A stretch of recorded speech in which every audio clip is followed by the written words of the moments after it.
Hubo un tiempo en que las marcas presumían de que sus motores, en vez de cadena de distribución, llevaban correas. Y ahora ocurre justo lo contrario. ¿Qué ha pasado? ¿Qué ha pasado? Jaja, no, ¿qué ha pasado? Jaja, no, ¿qué ha pasado?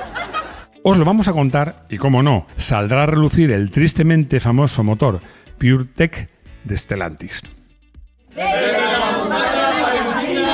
¡Bienvenidos a Garaje Frenético! ¡Enciérrate con nosotros!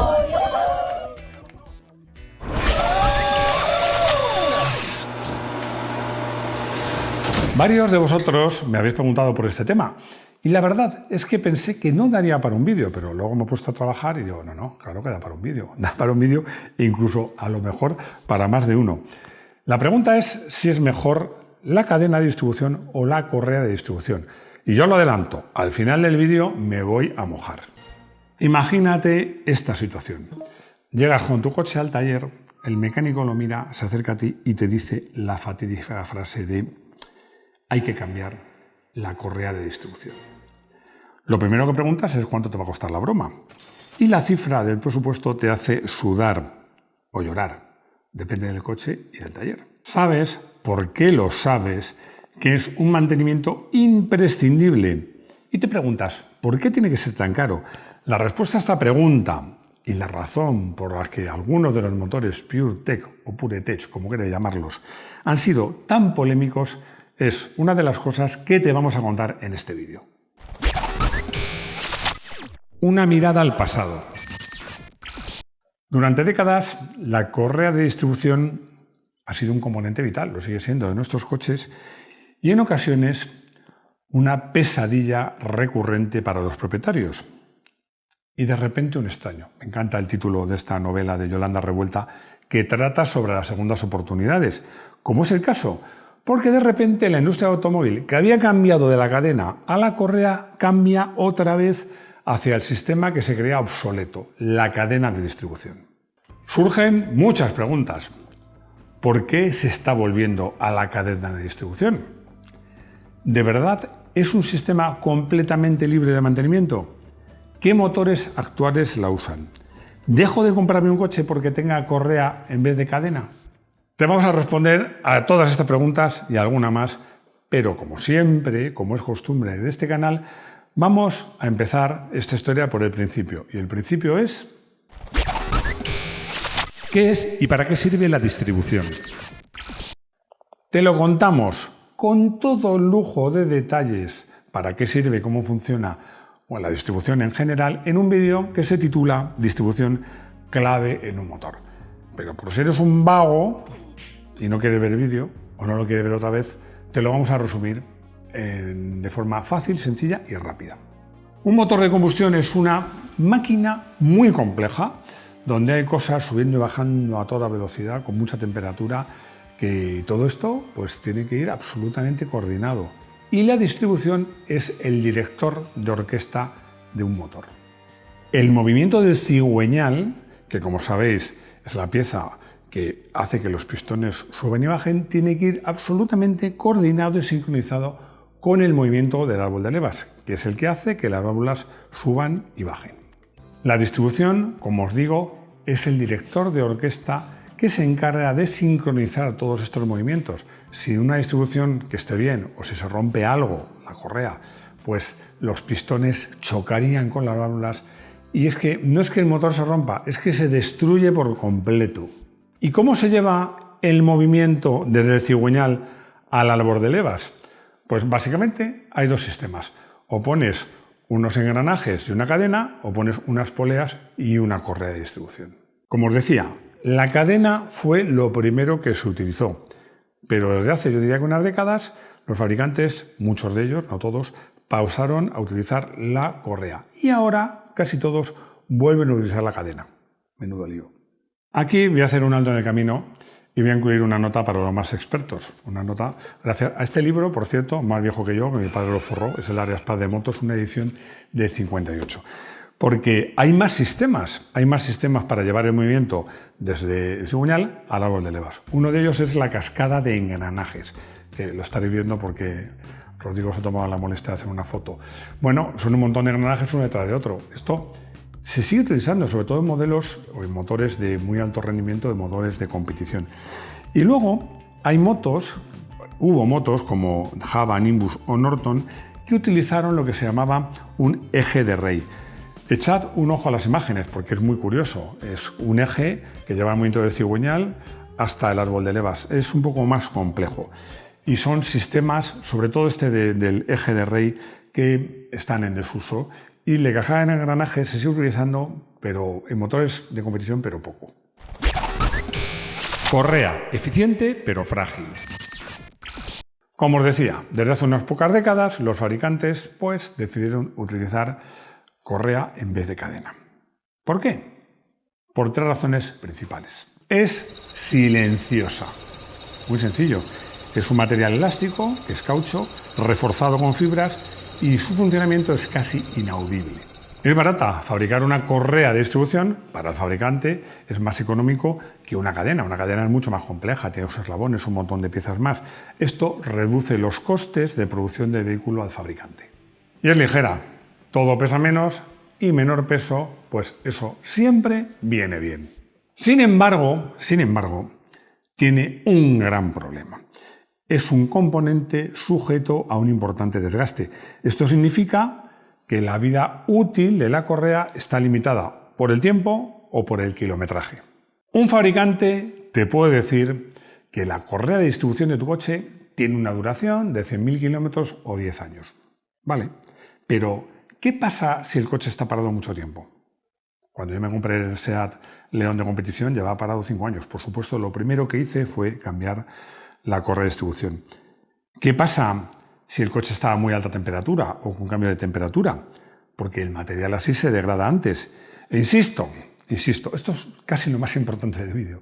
No puedes escatimar porque si la correa de distribución se rompe, el desastre es total. Así que tenemos que la correa hay que cambiarla y además es cara de cambiar. Es cara de cambiar, es uno de los mantenimientos más caros del coche porque dice, bueno, es una correa al fin y al cabo. No. Es que cuando ya lo cambias, se debe cambiar las correas, las poleas, los tensores y además, generalmente el acceso a todo eso no es fácil. Por todo eso sumado hace que cambiar la correa de distribución sea caro. Fuera de cámara, Rodrigo me estaba hablando de sus coches que ha llegado a cambiar la correa de distribución. Claro, es que además no es una cosa fácil de cambiar, porque es que requiere un trabajo muy fino. Hay que calar, se dice calar muy bien los árboles de levas, porque si no, aunque la correa esté bien, puede ser un desastre. Así que no es algo para hacer bricolaje. Además, yo insisto en una cosa. Si te compras un coche usado y no tienes la certeza absoluta de que la correa está en buen estado, porque tiene muchos kilómetros, el propietario no te sabe decir si la cambió o no, es una inversión, la mejor inversión. Ante la duda, cámbiala. Cadena. Suena, pero no se rompe. Una cadena de distribución es una cadena con unos engranajes, más o menos como en una bicicleta, solo que más grande, más fuerte, todo mucho más rotundo, más grande, más pesado, más caro. Es más robusta, más compleja, pero además, aparte de la propia cadena y de los engranajes, requiere, como pasa en las bicis, que el cambio tiene un muelle que lo tensa, requiere unos tensores para que esa cadena esté siempre tensa. Como os he dicho, la cadena fue el sistema que primero se utilizó y luego se abandonó por 3 motivos. Es claramente más ruidosa, es claramente más pesada y es claramente más cara. Lo que sucede es que la tecnología ha avanzado mucho en el desarrollo de las cadenas y ahora resulta que no son ni tan ruidosas, ni tan pesadas, ni tan caras y siguen siendo muy robustas. Por eso, ahora la cadena vuelve con fuerza. Sus ventajas y, por tanto, la razón de su resurgimiento son estas. Es extremadamente duradera. A diferencia de la correa, la cadena no suele tener un periodo de sustitución programado. Está diseñada para durar prácticamente la vida útil del motor, lo cual significa un ahorro notable de mantenimiento. Es más fiable, es metálica, es más robusta y todo eso hace que sea muy difícil que se rompa y que tengamos esa avería, como os he dicho, que es catastrófica. Y avisa, yo os diría que es casi imposible que en uso normal una cadena de distribución se rompa. No conozco ningún caso. Además, cuando una cadena de distribución o todo el sistema empieza a deteriorarse, porque se da de sí, porque falla un tensor, Conozco casos que incluso uno de los piñones ha perdido un diente, la cadena empieza a emitir ruidos que es una especie de aviso. Y cuando una cadena de distribución empieza a sonar, entonces sí, es el momento de cambiarla. Pero, como os digo, avisa. Entonces os preguntaréis, ¿si es tan buena? ¿Por qué no lo hacen todos los fabricantes en todos los motores? Muy sencillo, porque la cadena también tiene sus desventajas. Desventajas que los fabricantes han querido y han conseguido mitigar. Y son estas. Es más ruidosa. Es verdad que la tecnología de las cadenas ha mejorado, que los motores están encapsulados, pero eso es inevitable. Una cadena metálica siempre será más ruidosa que una correa de caucho. Requiere lubricación. Esto es muy importante, porque salvo inventos raros, que ya hablaremos, normalmente la correa de distribución no necesita engrase, pero la cadena sí, necesita un engrase. Por eso, además, siempre insisto que el engrase, el aceite, es la vida de un motor, porque muchos piensan que si no lo cambias se puede romper, cigüeñar. No, es que un mal engrase puede afectar también a la cadena de distribución y puede provocar una avería. Insisto, averías muy costosas. Te hago una advertencia: cuando tú lees el librito de mantenimiento de un coche y te dice que la cadena es de por vida, se sobreentiende que es de por vida si haces el mantenimiento adecuado del coche y pones el aceite adecuado en los plazos que recomienda el fabricante. Los motores de BMW. BMW ha sido uno de los fabricantes, lo cual yo aplaudo, que ha dicho que él utiliza prácticamente siempre cadena de distribución. Es el caso, por citar alguno, de las familias de motores N52, N54 y B58, por cierto, que también usa coches como el Toyota Supra. Todos ellos con cadena de distribución. ¿El resultado? Bueno, estos motores tienen fama de motores robustos. Es que tienen una robustez y una fiabilidad muy notables, y en eso pues también interviene el uso de cadena. Ojo, soy un pesado, ya lo sé. Siempre que mantengas la lubricación de tu motor, de tu coche, en condiciones. BAG TSI TFSI, debate constante. El grupo BAG, el grupo Volkswagen, ha tenido un historial mixto, ha hecho un poco de todo.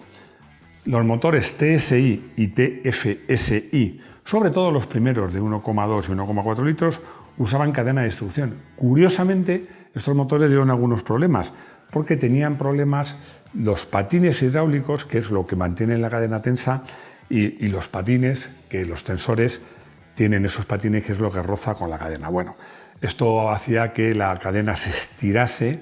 Cuando se estira, el motor pierde rendimiento. Es muy raro, ya os digo que es imposible que se haga romper, pero el motor, si la cadena se estira y por tanto la distribución no es tan precisa, pierde rendimiento. Muchos de estos coches, que se suponía que tenía una cadena de distribución de por vida, acabaron en los talleres, tenían que cambiar la cadena, los patines, los tensores. Hay que reconocer que en esto el grupo BAG ha mejorado y todos estos problemas son ya cosa del pasado. El caso PureTech de Stellantis.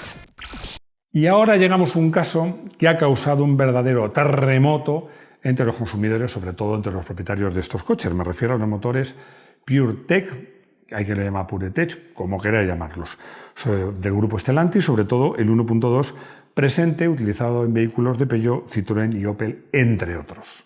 Este motor pretendía reunir lo mejor de dos mundos, tener la ventaja de la cadena y de la correa. ¿Y qué hicieron?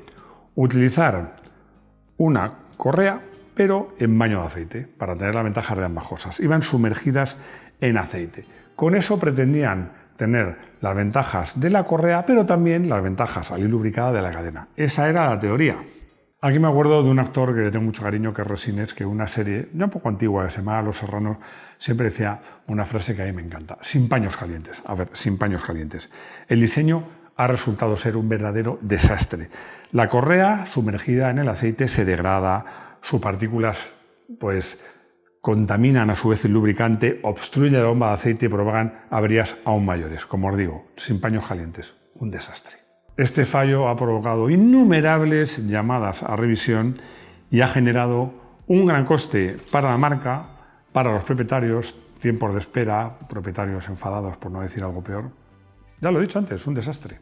Una idea innovadora que es buena puede fallar si no se ejecuta pues correctamente. Así que a veces es mejor recurrir a lo tradicional y a lo más fiable. Yo creo que también, ojo, hay que decir que hay coches con correa dentada que funcionan muy bien. Así que también os diría que el buen diseño y la calidad de componentes también importan. Conclusión. Soy de la opinión que la cadena de distribución ha vuelto del pasado para quedarse, sobre todo en motores de ciertas pretensiones y ciertas prestaciones. También quiero sacar otra lección de este vídeo, que la durabilidad de un motor también depende en gran medida del mantenimiento y en especial del cambio de aceite. Para. ¿Y no te ibas a mojar? Por supuesto que me voy a mojar, por supuesto. Yo, entre estos dos sistemas, lo tengo claro. Me quedo con la cadena de distribución.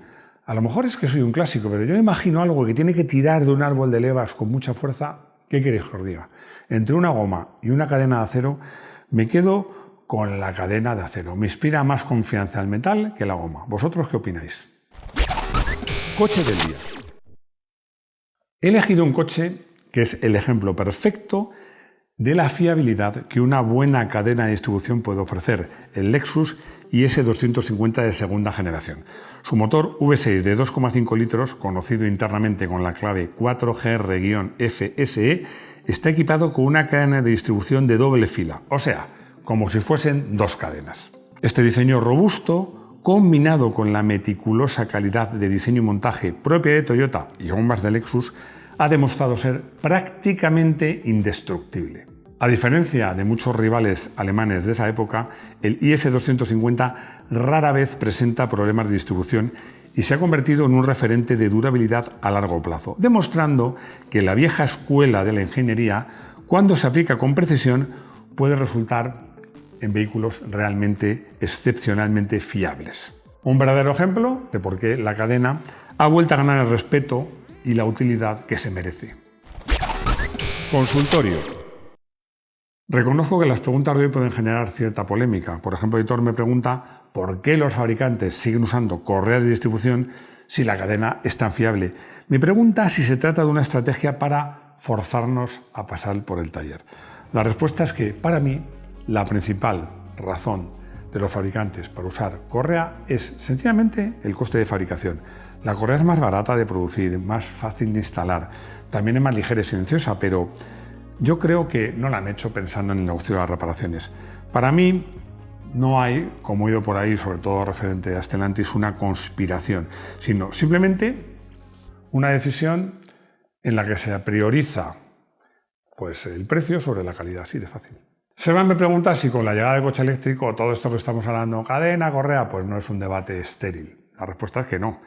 Para mí no, porque yo no voy a discutir si el futuro es eléctrico o no, pero el presente no, porque por muchos coches eléctricos que se vendan, 100% eléctricos, todavía queda un parque donde habrá una gran cantidad de coches térmicos y sobre todo, ya lo estamos viendo, los coches usados, por muchas razones que hemos visto en otros vídeos de precio, se están vendiendo más que los nuevos. Los coches usados son mayoritariamente coches térmicos que llevan cadena o correa de distribución.